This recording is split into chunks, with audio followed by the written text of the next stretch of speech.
My granny used to call me a truth moat. In Gullah, it simply means truth mouth.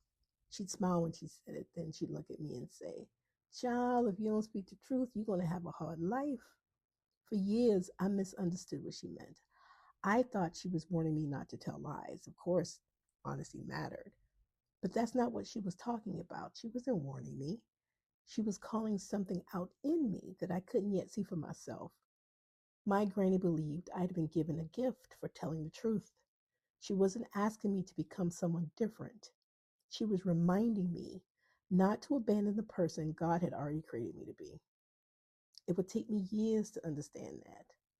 And as I got older, there were plenty of moments when it would have been easier to just stay quiet, easier to smooth things over, easier to tell people what they wanted to hear, easier to become a smaller version of myself. And if I'm honest, there were seasons when I tried. Truth has a way of making people uncomfortable.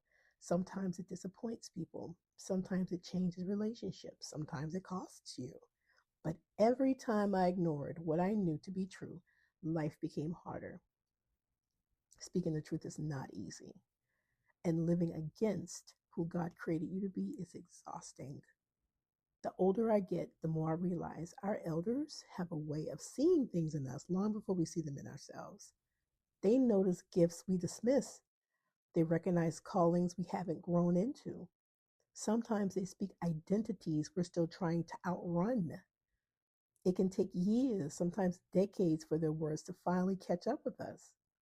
Looking back now, I can see that my granny's word became a thread running quietly through my life. It's why I was drawn to journalism. It's why I ask questions. It's why I care so deeply about preserving Gullah Geechee stories. It's why I write. I don't have all the answers, but I've learned that our truth deserves attention. Maybe that's what a truth mouth really is. They don't have to speak the loudest, they don't have to win every argument, but they should try to live honestly before God. They should keep returning to what is true, even when it's inconvenient. I think about my granny when I write. I wonder if she'd smile knowing all these years later I'm finally beginning to understand what she saw. Maybe that's what becoming really is, not turning into someone else, but growing into the person God had in mind all along.